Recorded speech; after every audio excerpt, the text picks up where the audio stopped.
Hi, I'm Judith Fallon Reed and I'm coming to you live on Jamaicans.com with Shelf Life.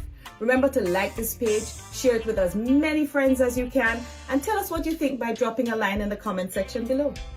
Shelf Life is brought to you this week by Linden's Graphic. For all your graphic needs, including book cover design and interior layout, promotional materials, brochures, social media covers, logo design, and so much more, contact Linden at lindensgraphic@gmail.com or visit lindensgraphic.com.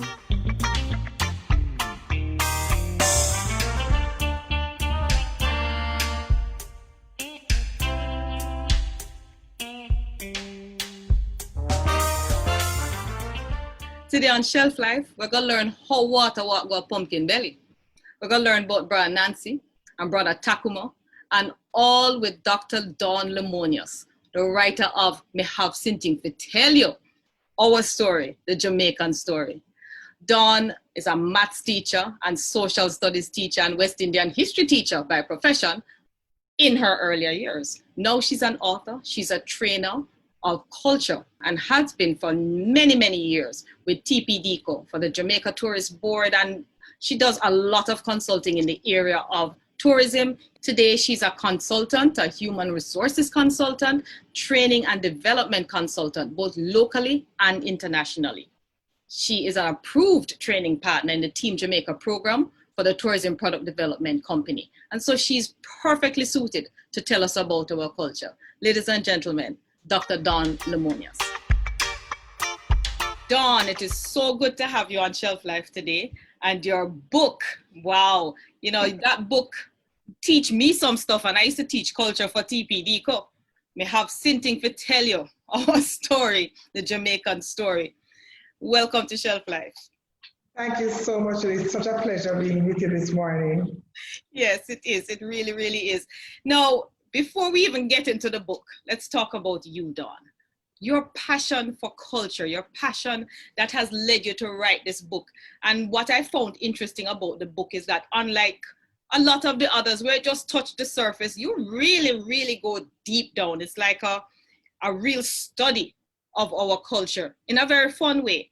What yes. brought you to this place to get to writing this book? You know, Judy, I love history a lot. And my passion for history really developed in high school where I had an excellent history teacher. And for me at that time, history was more than just a text, it was a story. And it is not surprising that when I left high school, I went to Teachers College and I specialized in social studies. And having left college, I specialized in math as well, funny enough. The combination of both, but that's an interesting combination. Exactly, I lean more towards social studies, and then I taught secondary school social studies and high school history. A couple of years in teaching, and then I delved into the corporate world. Went to Dux Business College and went to Tourist Board to work. Now, one of the things about working at the Tourist Board at the time in the training department is that we had a program called the Tourism Awareness Program. I don't know if you remember. I remember that program because as we talked about off camera, you and I were at the Tourist Board at the same time. I was in Ocho Rios as a marketing officer. You were in Exactly. Yes, I'm very, very familiar with that program. Exactly. So I really got a little bit more into not the text history, but other parts of history that, you know, we needed to know. And I left the Tourist Board, and of course the training department also departed from the Jamaica Tourist Board. And I went full circle. I went into the corporate world, into the private sector, came full circle back with TPDCO, with the Team Jamaica program, which is something similar. I love that program. I also taught Team Jamaica. Exactly. So we have a lot of places where we crossed, yes. Exactly. So I taught cultures going back to 1997 when the program started. And it gave me a perfect opportunity to share the little at the time that I knew about our culture. Because as we grow up, you know, we tend not to pay attention to our culture. We take a lot of things for granted. Yes, we do. I grew up in the arts, which is what I still am in. So festival Yes, for me was a huge, huge deal. You know, I was in dance festival, drama, you name it.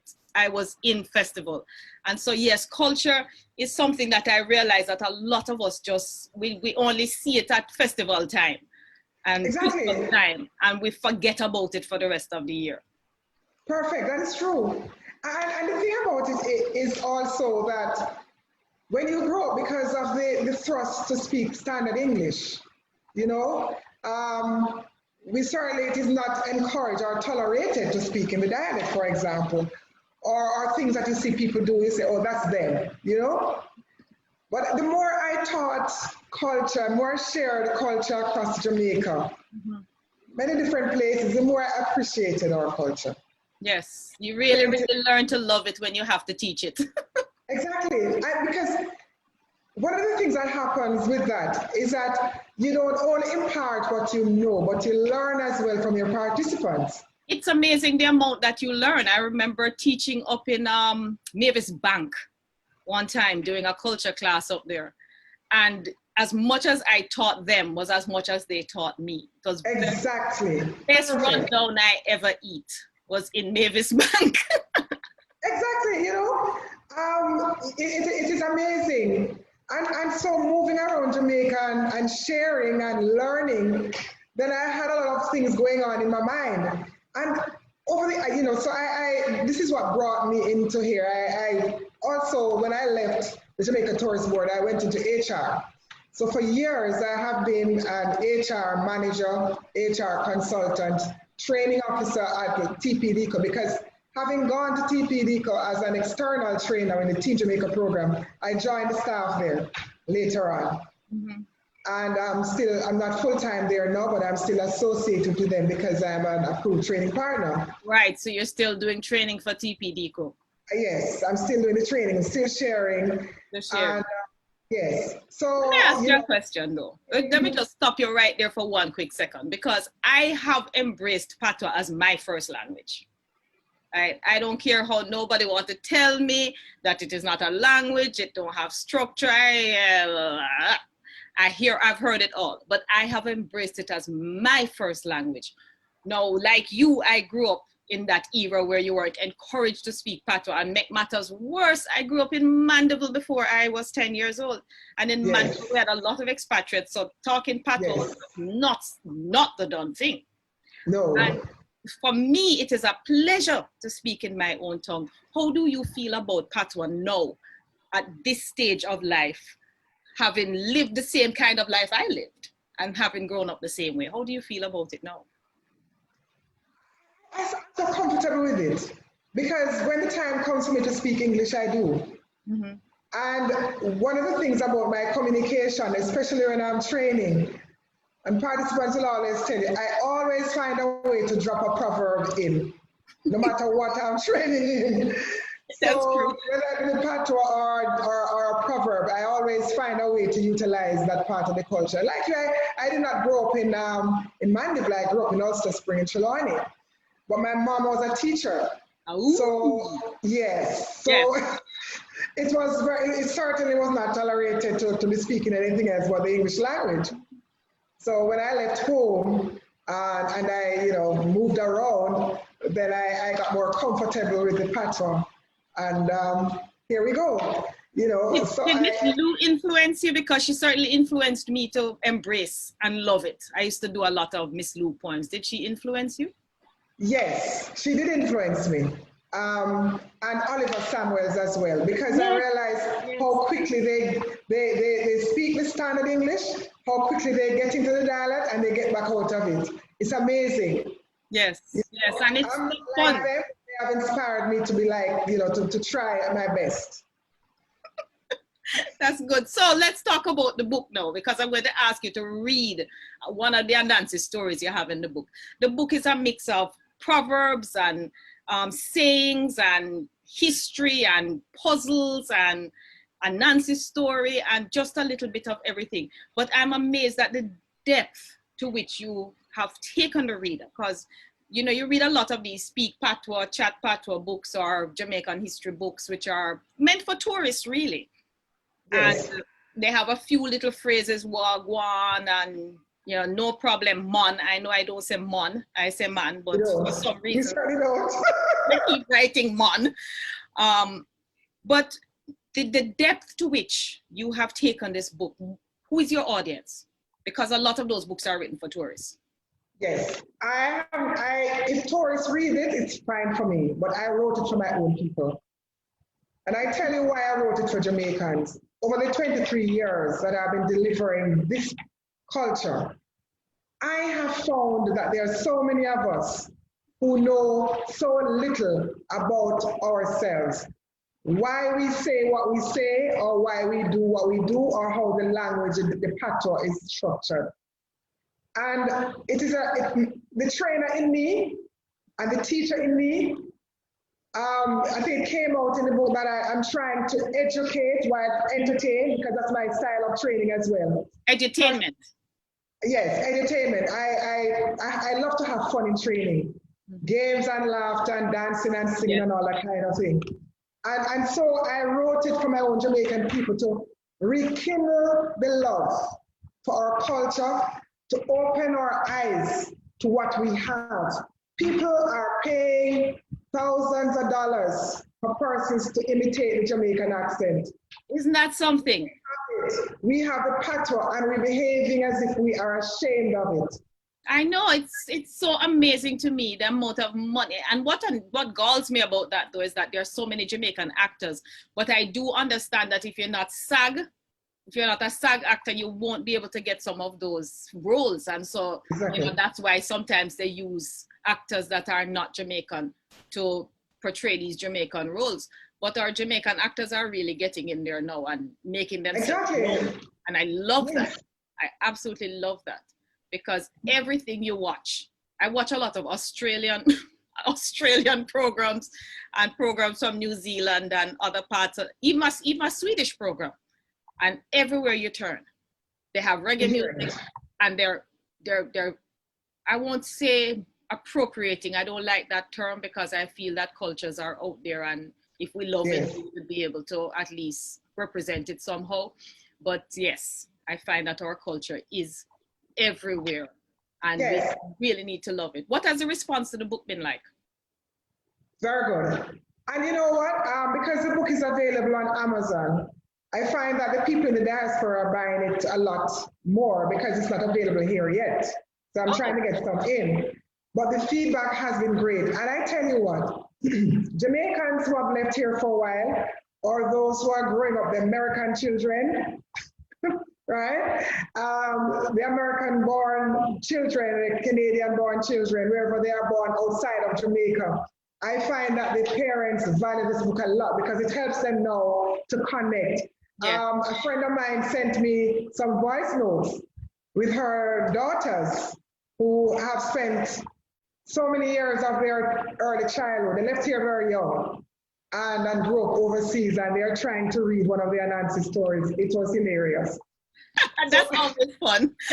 I have nieces and nephews who are Americans, who only been to Jamaica, I think maybe once, who identify themselves as Jamaicans. Exactly. My nephew was like over the moon when he was a teenager and started driving, and I bought him one of those Jamaican, the tassel thing that hung from the window. Put in the car. Yeah, exactly. I don't know what them call them. But so this book is really written for Jamaicans wherever in the world they are, wherever in the world, because our culture is so diverse that words and phrases and proverbs you hear one part of Jamaica, you don't hear it on the other part of Jamaica. So even those persons that live here, and over the years, you know what? Conversations. When I started writing the book, I would have frequent conversations with my auntie who is in Atlanta, my sister in Florida, and other members of my family here, my daughter. And a lot of proverbs would come. My daughter works in the health system here. She's a medical doctor here in Jamaica. And there are times when she would come to me and tell me some things that a patient might have said, an expression that a patient might have expressed. It's the first she's hearing it. So a combination of these conversations that is what gave me, you know, all of this. It's pretty much my experience. That's I did not brilliant. go about doing a research.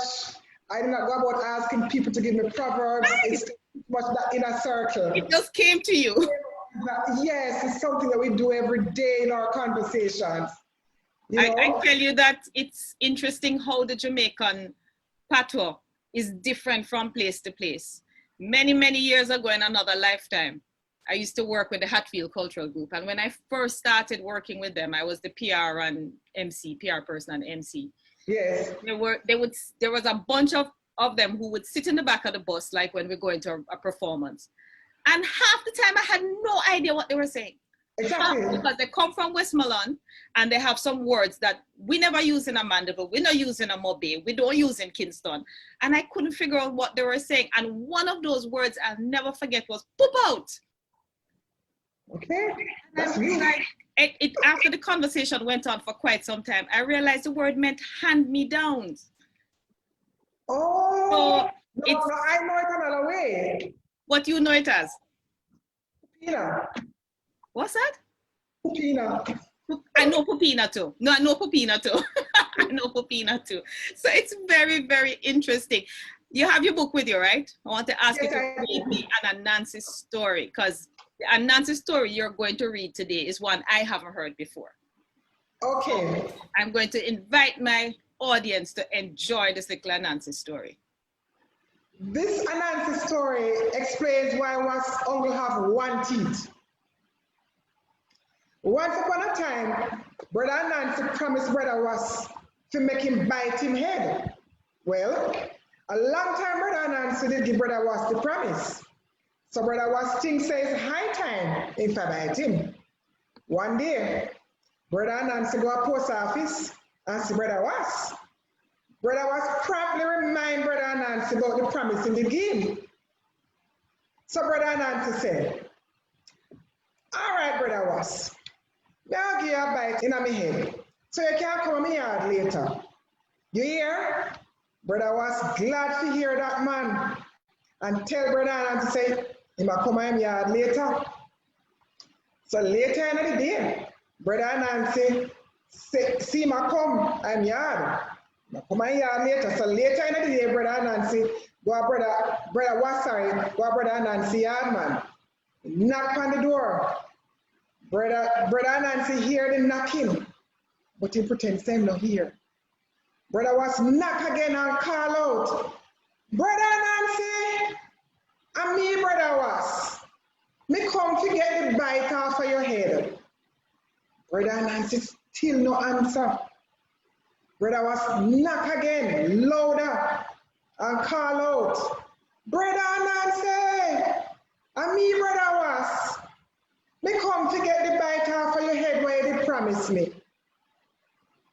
Brother Anansi answer now and say, all right, Brother Was. Me I go open the door so you can come in and come get your bite. Brother Anansi take time and open the door. But Brother Was never knows the door open. Here Brother Anansi shout out to Brother Was. Brother Was, you can't come, you know. The door open now. By that time, Brother Anansi go lie down in him bed and put one Dutch pot over him head. Then he cover the Dutch pot with one sheet. When Brother Was come over the bed with Brother Anansi, you know, here Brother Anansi with a little pitiful sigh, so weak. Hear him to Brother Was. Brother Was, me head a hot me from morning. So take time with me head. You hear, take time with it. Brother Was say, all right, Brother Anansi, we take me time. Brother Was get ready. He engine up him wing them, man, and him flap him wing them, and him go after Brother Anansi and him swarm them, and him go rah! So Brother Was surprised, the whole line teeth them pop right out. He never know said Brother Anansi because one Dutch pot over head. So the first thing put on pan now with Brother Anansi head broke out the whole line teeth and only left one. from that day till today was having one teeth. Jack Mandora, me not choose none. Me not choose none. Might I add that realistically I does not have teeth. But it is said that Owas has one sting in his lifetime. So the reference is made to the sting. I love it. Love it, love it, love it. And of course, inside the book, you have more Nancy stories and you have proverbs. And of course, we have the proverb where we all know chicken Mary hawk the near. You know, I used to think that was such a wicked thing to have to say to children. I mean, you're out there having a good time and your parents are going to tell you, must be weird because something bad is coming. I just thought it was a cruel thing to say. Exactly, because they may be calling you to come inside and they're taking too long. So if you don't come in, then you're going to feel something, you know? So chicken Mary hawk here, you know, danger coming and you don't know. My favorite, well, two of my favorite proverbs. One is one that I always used to say to my kids. If you not do whatever me tell you to do, you're going to find out today how water walk go pumpkin belly. Pumpkin belly, yes, yes, yes. And I found out much later in life how water walk go pumpkin belly was through the vine. Through the vine. And then my eldest sister always used to beat me over the head with this one. You must take sleep mark death. Because I would want to wear her clothes, I would want to wear her nice shoes, and she would insist that I cannot wear it because we're a good little distance in difference in age, and her things would have been way too mature for me. But she always used to warn me, you must take sleep mark death. But you have one here that I need to ask you about. Yes. Good fowl I go and market. Since a fowl take up him half a basket and say I go to. Yes, yes. What does that mean? You know, you have some persons who don't have the means to keep up with the Joneses. So they have persons around them who are in a better position than they are. So those persons may be going after a certain kind of car or a certain kind of outfit or certain neighborhoods, just things that other persons can afford, but they will have a challenge affording. In order to keep up with the Joneses, they go after it. So we say that good fowl I go a market, sense a fowl take up in half a basket and say magoto. The thing about it is that sense a fowl is an inferior fowl. Yes, yes, the picky head fowl. The picky head fowl. And you heard to say picky because in the dialect we repeat like that, picky. Yes, good, bad. Exactly. And half a basket signifies that they don't really have what to put in a full basket. Yes, they don't have enough. So they really should not be so going good fowl I go market, sense a fowl, take up in half a basket, same about it. I like that one. You know, I don't think I've ever heard that one before. That was one of the ones that I read and I was like, I really don't know that one. Of course, if fish come from river bottom and tell us a shark, they don't, they believe in. I know that one very, very well. I use it a lot right here in America. In reference to our politics. Exactly. Any further, I will stop right there with that one. Don, this is definitely a book well worth reading. It is fun. I'm having a good time with it. You know, just want to talk a little bit more about some of the other things that you have inside the book. So you have some puzzles. You know, you have like a crossword puzzle and word search and all. What kind of age level are we looking at here? Again, if you notice the way the book is structured and the shape and the print in the book, it is for everybody. It is once a child starts doing social studies in school. So it's from that age all the way up. So you're talking about maybe grade 4 all the way up, you know, in our school system or grade 4. Because it has in information which you would have learned in social studies or in history. Boy, it would be nice to actually get this book into our school system. I know the challenges of getting books into the school system. I have a lot of friends who are authors and who write books that should be in the school system, but it is definitely something you should pursue, is getting this book into the school system, because it is written in a way. Yes, it's something that I'm going to be working at. Yes, it's something I'm going to be working at already. Mrs. Diana McIntyre Pike has a program, the Community Tourism Program, and she does training programs for participants across Jamaica. And she has advised me that she will be using this book as one of the texts for the students. Well, she is such a pioneer and such a advocate. You know, she has never slowed down, never stopped. I've known her for a whole lifetime, and she has never slowed down and never stopped. Before we finish up today, if you had one thing that you would like to say to Jamaicans across the world about our culture, what is that one thing that you would want? I would like to say to all of us that we must take pride in the culture and in who we are. And one of the main reasons why I took time out to create a book like this is because I was not aware of a book that is like a one-stop book with so many different stuff in there. Persons have written books that are just straight proverbs. Persons have written books that are just straight Anansi stories. This is a book worth keeping at home. This is something that we need to have to understand our dialect more. We speak as Jamaicans a particular way and we are not even aware that is how we speak. I go sit down. I stand up, I go stand up over there, so. I drive, I go drive. You know, without even realizing that is how we speak. I really want us all to take more pride in our culture, to appreciate it more, not to feel inferior. I have been on a tour bus already and heard persons say things which is demeaning to us as a Jamaican people. I want us to be proud. Nothing about our culture we should be ashamed of, because every single nationality on the face of this earth have their own cultures. They have their own belief systems. You know, I listen to other persons from other islands, for example, speak in their dialect. It is not as dramatic as ours. We can understand them when they speak. They really don't understand us if we don't explain, because the dialect has so much to it. Yes, you know? It does. As you talk about the way we speak, there's a good old joke that I'll never forget, where these guys were playing dominoes, and one guy, his friend was waiting on him.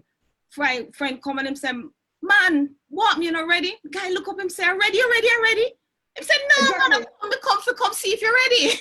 Exactly. Wait, what? You gone? Yes, I love that. No, man, I'm not gone, me gone. But I love it. I love the way we speak. I love our culture. I am a huge culture buff, and I can't imagine being anything but a Jamaican. I really can't. No matter where I live, and I've lived in many places, no matter where I travel to, and I've traveled to many places, I can't imagine being anything but a Jamaican. Dawn, thank you so much for being with me on Shelf Life today, for sharing all of this. Your book is available on Amazon, and you are getting some into Jamaica for my viewers and listeners in Jamaica. And we look forward to much, much more. And we know that our culture is better for having ambassadors like you. Thank you so much. Thank you so very much. It was certainly my pleasure. And remember, all the time, may I have enough more things to tell you. Amen. We look forward to book 2. Yes. Thank you, Dawn. More things to tell you. All right. Thank you very, very much. Thank you so much. Stay safe. Thank you. Bye-bye. Well, I hope you learned something new on Shelf Life today. I hope you at least heard one new proverb, or at least the Anansi story was new to you as it was to me. Thank you so much for joining me on Jamaicans.com today. Remember, like the page and share it with as many friends as you can. And of course, I have more for you next week, same place, same time, right here with another Caribbean author on Shelf Life. Walk good.